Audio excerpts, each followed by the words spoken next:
This morning I'm going to be teaching in memory of my uncle. Some of you have heard me speak about my uncle in the context of Yisker sermons. This is not meant to be a sad teaching, but 8 years ago yesterday, my uncle died of pancreatic cancer. And I was very close with him. And I was telling Cheryl earlier this morning, I thought that it would be nice to teach something in his memory in a way that's not just sad, but in a way that actually reflects on my relationship with him, and is not focused on the death piece, but is actually focused on the life piece that I have had after his passing. So before I pass out these source sheets, I want to just take a second to reflect on something that I think we've probably all experienced after someone has been gone for a while. One of the things that I wrestle with every year around this time is the fact that when you get further away from that first moment when the person passes away, you're worried, do I still remember their voice? Do I still remember the jokes they used to make? Do I still remember the nicknames they used to call me? Do I still remember all of the stories that when we were first sharing them at Shiva were so clear in our minds? And I was driving to Laguna a few days ago, and this song that was written by Adele came on maybe it was the radio, my iPhone, I don't really remember, to be honest, but it's the song Make You Feel My Love. And when I pass this out, it'll be at the back of your source sheet. And the words, I can sing them. It goes like this. When the rain is blowing in your face and the whole world is on your case, I could offer you a warm embrace to make you feel my love. And it keeps going. That's the first. Oh, thank you. I have a groupie. That's the first verse. But one of the things that struck me was the fact that this is a song about a person she is in love with. But when we are going through moments of grief or years of grief, this is actually part of the challenge. How do we make a person still feel our love after they are gone? And on the flip side, how do we continue to feel their love after they are no longer with us?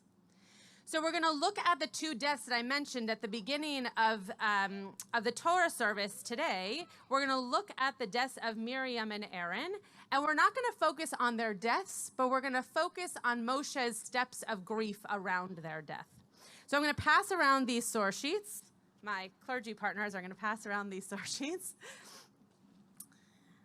And I think there's at least enough for every family.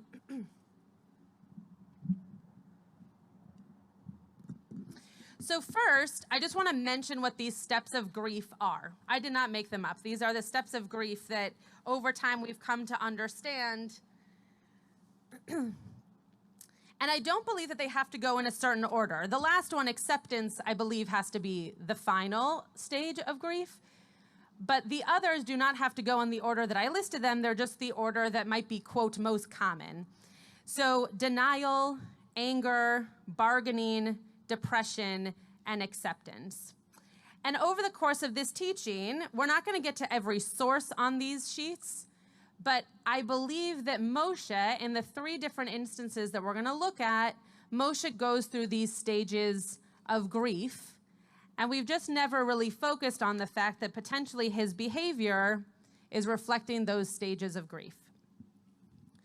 So here's the first. If you've never been to Beitenu before, I am going to stop and ask people to share thoughts and questions and comments. So feel free to not just keep those in your head, but when I pause, feel free to raise your hand and I will call on you. So the first text here comes from Numbers 20, verse 1. So Bamidbar, it says, the Israelites arrived in a body at the wilderness of Sin on the first new moon, and the people stayed at Kadesh. So I was just telling you where they're at. Miriam died there and was buried there. V'tamot sham Miriam, v'tikaver sham. What do you notice in that piece of the verse? It says the word sham twice. Okay, we're going to look at that in a second. Velo haya mayim la'eda v'kahelu al Moshe ve'al Aharon. What do you notice about that verse? I also bolded some stuff, so I'm giving you clues.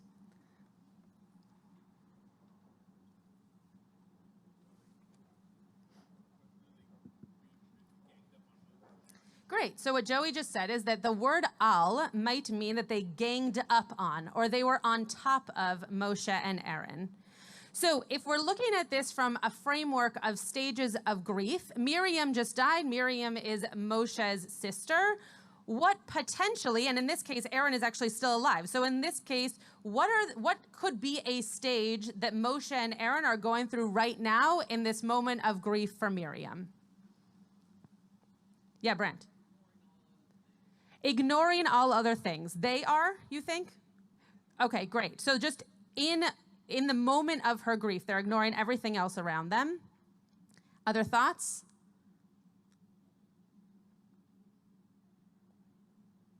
Yeah, Seema. Great, depending on the community. So I think that's actually a very nice read. Depending on the community, seeing the al as dependent. When I read it, I saw that as kind of overwhelm, actually. That it felt as if the community was closing in on them in this moment of grief for their sister, that they were literally on top of them. But I like Seema's read that is a little bit more positive in thinking of how you could gain that support from the community. Anything else you notice from this verse about Moshe and Aaron's grief here? Yeah, Mike. Yeah. Great. So instead of support from the community, if we're not reading it in the positive way that Seema just read it, we are seeing it as potentially an attack from the community, or to take it maybe one step in the more central direction of those two comments, maybe they are just unaware that Moshe and Aaron are feeling such grief, and therefore they're just kind of moving on with their lives, right? The community is like, okay, let's go to the next thing, right? We're on to the next moment in our journey here. Yeah, Deb.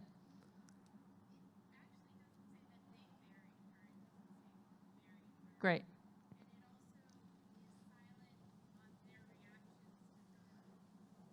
Beautiful. So Deb just said two things. One, we don't actually know who buried her. If you're interested in a response to that question, I actually taught on that last week at Sue Dashley Sheet, so you can listen to that. But we don't know who buried her. It just says that she was buried. We don't know if it was the community. We don't know if it was her siblings. We just know that she was buried. And the second thing that Deb said was that there's quiet. There's silence. We don't actually know what Moshe and Aaron say or do as a response, whether to the community or just in their own moments of grief. So when I was thinking through these stages of grief and which one this could potentially be, I thought of this as denial. Right? They're kind of accepting the fact that the community is ready to move them along. Moshe and Aaron don't say anything, at least that we see recorded. You obviously could push back on me and say, of course they said something. It's just not written in the Torah. You might be right. I might be right. Who knows?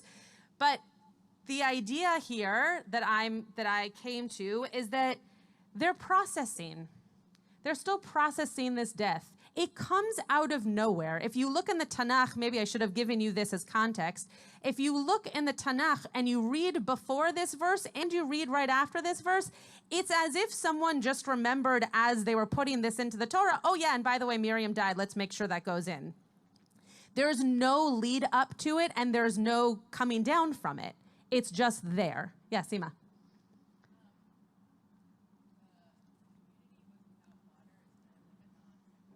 Great.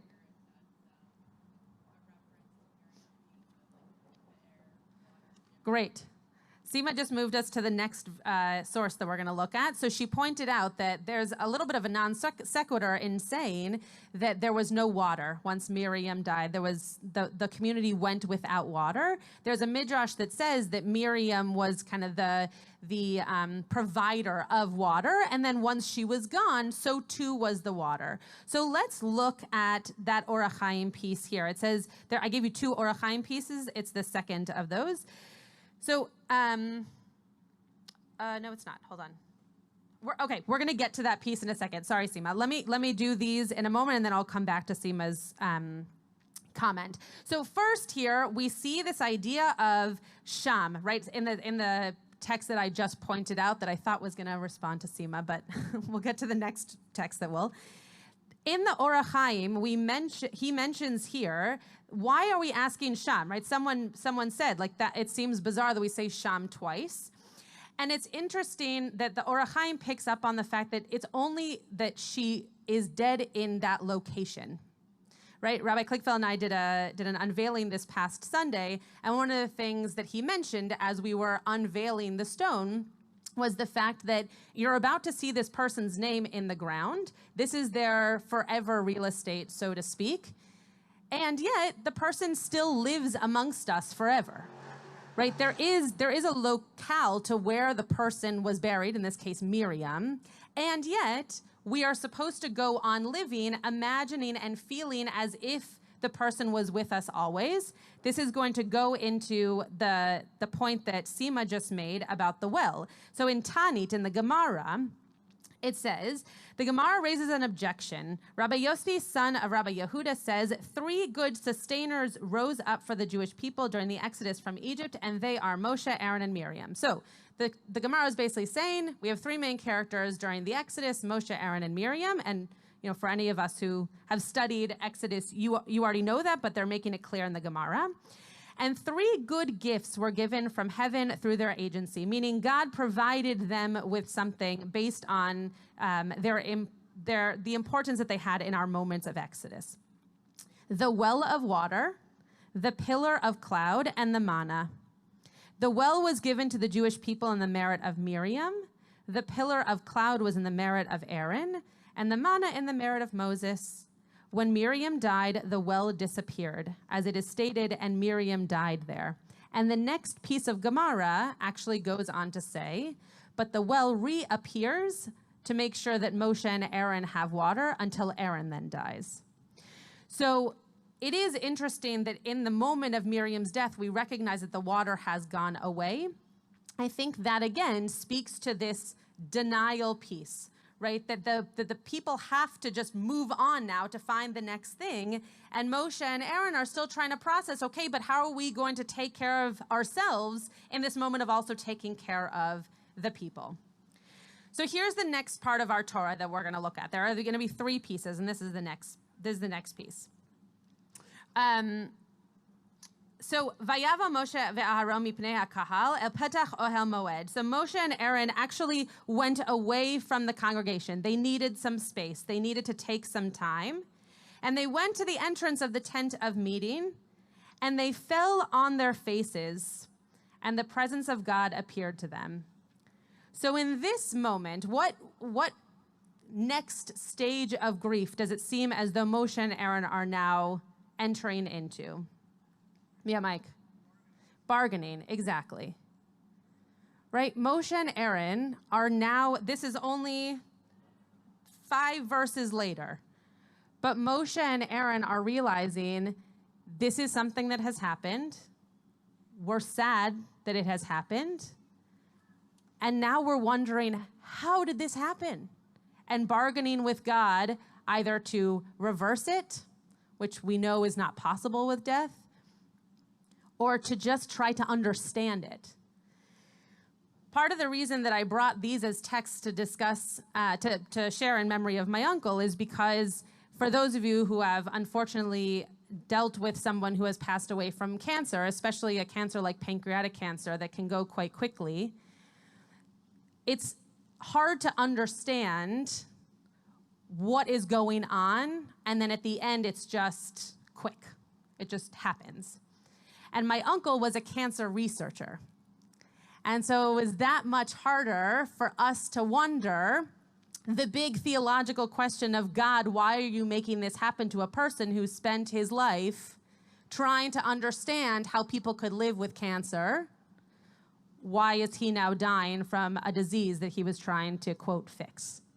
Right? So you have these moments with God where you sit and you enter into your tent of meeting and you think to yourself, why is this happening? And they fall on their faces because that is a way of us understanding in the Torah that they were praying to God. But I actually think they were really bargaining with God. They were really taking a moment to say, I don't understand this. This is so sad for us. We can't wrap our heads around it. And so they needed that presence of God. When we get to the next piece, however, go to where it says, we're going to skip the Otsar Midrashim just for time's sake. You're more than welcome to read it on your own. Seema, you'll like that Otsar Midrashim piece if you would like to read it. So what we get here, the next verse, I think, maybe later. No, the next verse. So they approach God in the tent of meeting, and this is the next verse. God speaks to Moshe, and he says, you and your brother Aaron take the rod and assemble the community, and before their very eyes speak to the rock to yield its water. Thus you shall produce water for them from the rock and provide drink for the congregation and their beasts. Okay, what message is God missing here?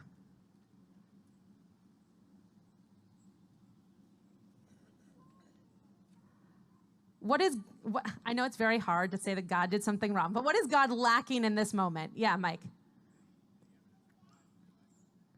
Great. Any evidence that God realizes that they might have come to God for support because they're in a moment of grief, because they want to understand something, and they happen to have that kind of relationship with God.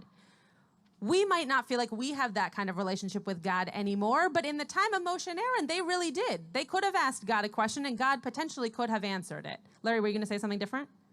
No, compassion. Yeah, lacking compassion here. Yes, Rabbi Chorny.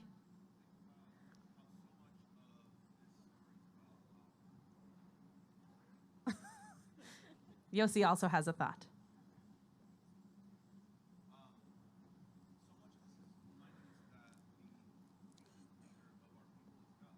Mm.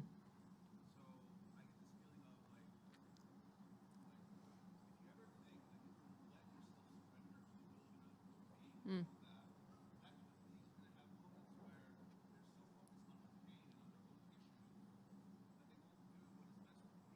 Mm.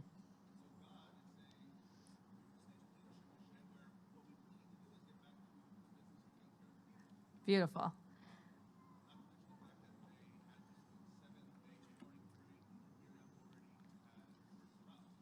Right, right.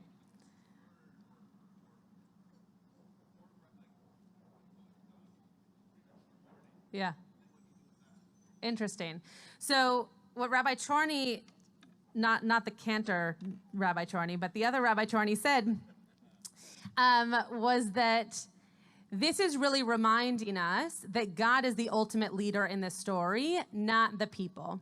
And for all of us, even when we are dealing with this kind of grief in our own lives, to recognize that sometimes we need to go to do that next step, right? What Rabbi Chorny said was that instead of God giving that compassion, giving that support in the moment, being able to say, okay, we are here, you had time, potentially time that we just don't know about, and now you have to take care of the people because that's your job. Your job is to take care of the people. It might be hard to hear, it might be hard to do, but it is a reminder that that is what Moshe and Aaron had to do. So based off of what Rabbi Chorny said, the next piece that comes, which you all know very well, Moses raises his hand and he strikes the rock twice with his rod. Out comes copious water and the community and their beasts drink. So what happens? Moshe and Aaron go to God, potentially seeking compassion and advice and answers to questions. God tells them to do something to take care of the people, potentially rightfully so. Moshe is what in his stage of grief now?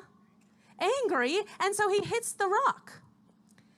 I wrote in the table for 5 for the Jewish Journal earlier this week about this, about this verse, about the hitting of the rock. And one of the things that I mentioned is this isn't the first time that Moshe hits something, but it is the first time that he's given a punishment, which is really interesting because if we read this as a stage of Moshe's grief, this should be the last moment that Moshe is given a punishment. He should be able to act out in a way that he needs to just express and feel and show that what he is going through in grieving his sister. Any thoughts on this before we go to the next one? I know I'm going through this a little bit quickly. I just want to make sure that we have time to get through all 4. Yeah, Brent. Yeah.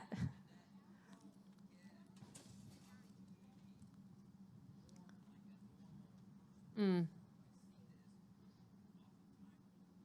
Mm-hmm.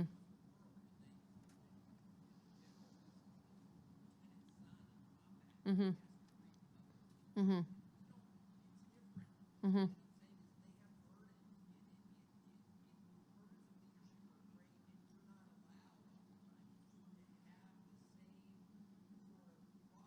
Mm-hmm.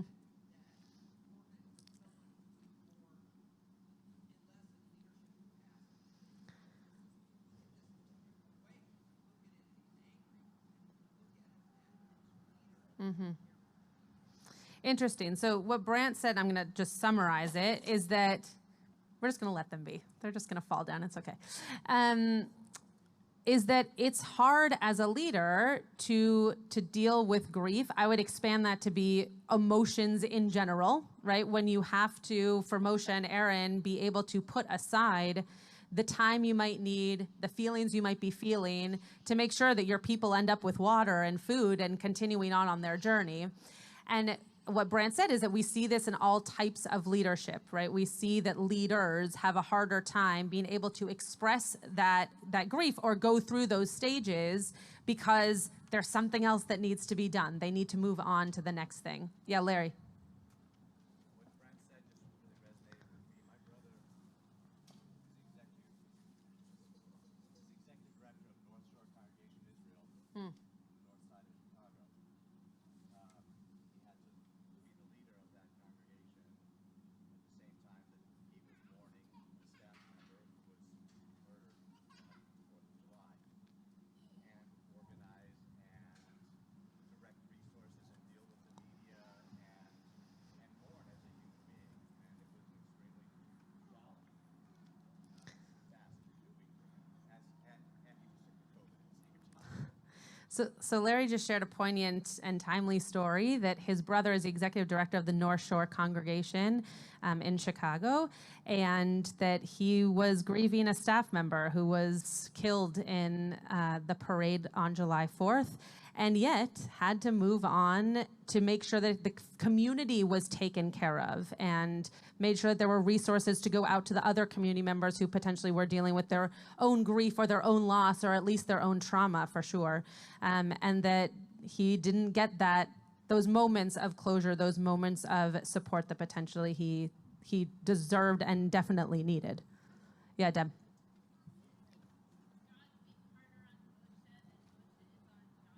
Mm.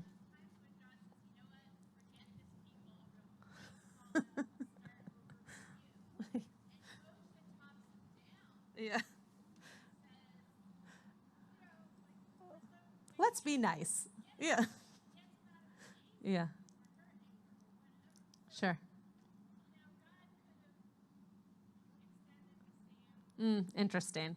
So Deb's pointing out that this partnership might not be equal in emotional intelligence, that God is being harder on Moshe right now than Moshe is on God in moments where God is very willing to kind of do away, the example that Deb gave was do away with a people. And Moshe says, wait a second, let's have compassion. Let's try to figure this out. And yet God doesn't seem to be reaching out God's hand in that same way to Moshe. Flip the page. I want to look at this last piece of Torah text.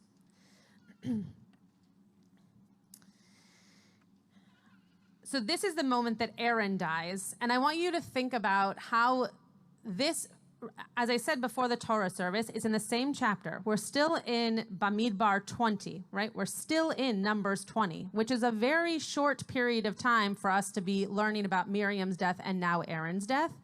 But I want you to think about how even if chapters don't mean anything in terms of timeline for the actual story, how does Moshe's moment here of grief shift, potentially dramatically, but definitely more intensely now that both of his siblings have died?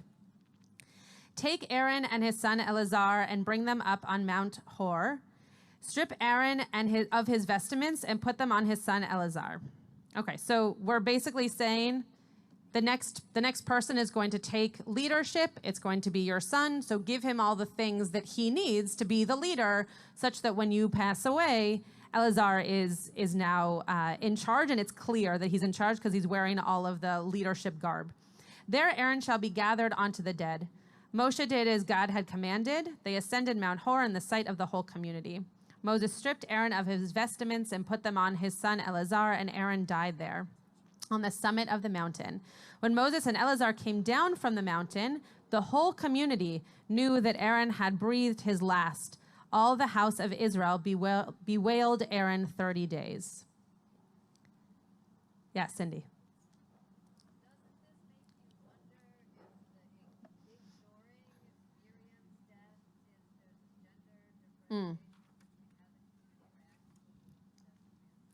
So Cindy's bringing up the fact that in terms of Aaron's death, it says that they cried for him for 30 days. And yet for Miriam's death, we don't hear of anything other than the fact that she died and then the people were without water.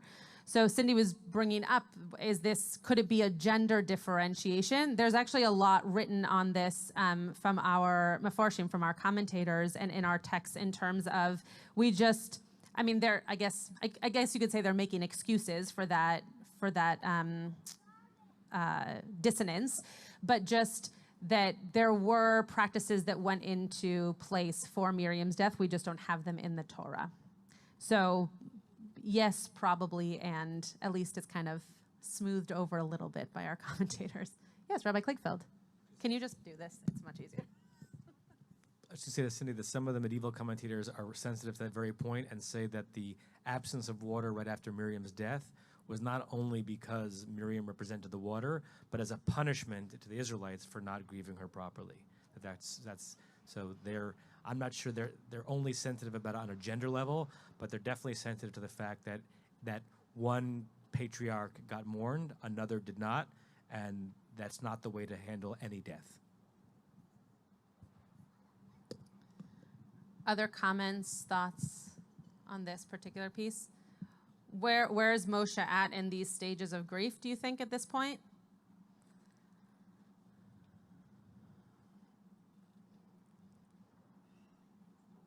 Seema?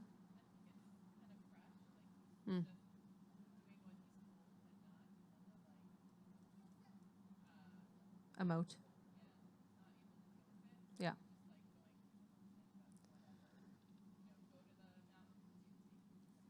Yeah. Great. So maybe he's just numb now to the fact that he just lost a sister and now he's just losing a brother and he's just going through the motions. He's just kind of allowing it all to happen around him. To me, I looked at it similarly, but also because of the bewailing piece, right? Because of this moment of at least recognizing the fact that there was some kind of mourning practice, I saw this as the stage of depression, right? The Moshe is just kind of allowing it to happen and washing over him. And yet it's very sad, right? So even if we don't hear of Moshe crying, we do hear of all of the people crying. And we assume that Moshe is one of those people, right? We assume that he's not standing there feeling any differently than the rest of the community. Yeah, Mike.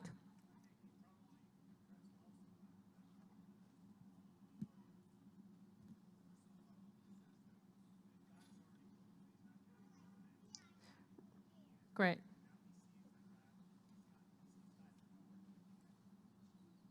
Yeah, so Mike's saying that there's this moment also of Moshe is not going to enter into the land. And so there's this, again, a little bit of a numbness, a depression around his siblings leaving his side, kind of coming to this point of recognition that he's not going to be going into the land, whether himself or his family.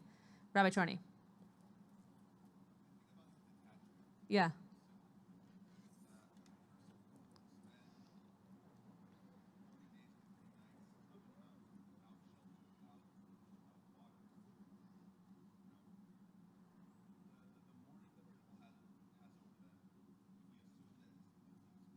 Mm-hmm.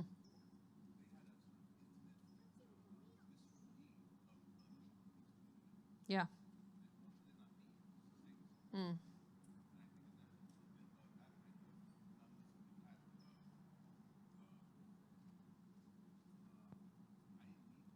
Right. Interesting. So Rabbi Chorny's mentioning that we really notice in their deaths how much the people needed Miriam and Aaron.